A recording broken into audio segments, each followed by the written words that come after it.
तो हमारे पिछले कुछ वीडियोस में हमने बीमारियों को विभाजित करने के कुछ प्रकार पढ़े। तो अपने इस वीडियो में हम जानेंगे कि कैसे कोई बीमारी हम तक पहुंचती है, अर्थात वो माध्यम जिससे बीमारी हमारे शरीर में प्रवेश करती है। राहुल का किस्सा याद है आपको, जिसके बाद बेचारा कुछ इस हालत में आ गया था। भाई साहब की चीख का नतीजा। अच्छू। तो राहुल के केस में यह बताइए कि छींक के विषाणु किस माध्यम से गए होंगे, हवा से, पानी से या खाने से? बताइए। तो इसका उत्तर तो आसान सा ही है। जैसे कि हम जानते हैं कि छींक के विषाणु ना तो पानी से और ना ही खाने से स्थानांतरित हो सकते हैं, वो स्थानांतरित होते हैं सिर्फ हवा से। पर कई ऐसी बीमारियां भी हैं जो हमें या तो खराब खाने से होती हैं या गंदा पानी पीने से होती हैं।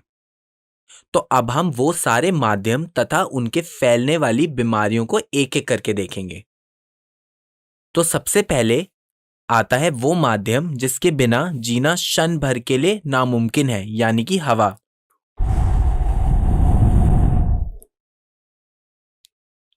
और इससे स्थानांतरित होने वाली बीमारियों में शामिल है सर्दी जुकाम, अच्छू। क्षय रोग। दूसरा माध्यम है हमारी प्यास बुझाने वाला हमारा अपना पानी। अगर हम साफ पानी ना पिए तो हमें हैजा और पीलिया जैसे खतरनाक रोग हो सकते हैं। तीसरा माध्यम है लैंगिक, जिसके बारे में हम अमूमन बात करने से बचते हैं। इस माध्यम से बहुत सी घातक बीमारियां स्थानांतरित होती हैं, जैसे कि सिफिलिस, एड्स आदि। और ये बीमारियां जीवन नाशक साबित हो सकती हैं, इसलिए हमें इनका वक्त रहते बिना किसी झिझक के डॉक्टर से इलाज करवा लेना चाहिए। इसके अलावा एक तरीका है वेक्टर्स, यानी कि रोगवाहक। अब ये थोड़ा नया प्रकार है, तो इसे समझ लेते हैं। आपने मच्छरों से होने वाली मलेरिया, डेंगू, चिकनगुनिया और फ्लू आदि जैसी बीमारियों के बारे में तो सुना ही होगा। अब ये सारी बीमारियां फैलती तो कुछ सूक्ष्म जीवों के द्वारा हैं, परंतु इन सूक्ष्म जीवों को हम तक पहुंचने का कार्य करता है मच्छर, कुछ इस प्रकार से। और फिर ये सूक्ष्म जीव हमारे शरीर में प्रवेश करके जन्म देते हैं ऐसी बीमारियों को। तो कोई भी वह जंतु जो किसी भी रोगाणु को एक बीमार व्यक्ति से एक नए पोषी तक पहुंचाने का कार्य करता है, उसे हम रोगवाहक यानी कि वेक्टर्स कहते हैं। जिसके उदाहरण की हमने पीछे चर्चा की, मच्छर के रूप में।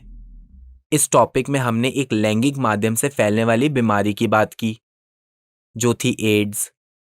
एड्स एक बहुत ही घातक रोग है और यह लैंगिक माध्यम के अलावा रक्त से, गर्भावस्था के दौरान बच्चे में मां से तथा बच्चे को स्तनपान करने के दौरान भी स्थानांतरित हो सकता है। इसलिए इस रोग को वक्त रहते पहचान कर इसका सही इलाज करवाना चाहिए। तो एक बार एक साथ हमने जितने भी माध्यम पढ़े तथा उनसे होने वाले कुछ रोगों को एक चार्ट के फॉर्म में देख लेते हैं। तो सबसे पहले हमने पढ़ा हवा के माध्यम से फैलने वाले रोग, जिसमें थे जुकाम, निमोनिया, क्षय रोग आदि। दूसरा हमने पढ़ा पानी के माध्यम से फैलने वाले रोग, जिसमें थे हैजा, टाइफॉइड बुखार, हेपेटाइटिस आदि। तीसरा हमने पढ़ा लैंगिक माध्यम से फैलने वाले रोग, जिसमें थे सिफिलिस, एड्स आदि। और अंत में हमने पढ़ा रोग वाहकों के माध्यम से फैलने वाले रोग, जिसमें थे मलेरिया, डेंगू, चिकनगुनिया आदि। तो इन्हें अब अपनी कॉपी में नोट कर लीजिए।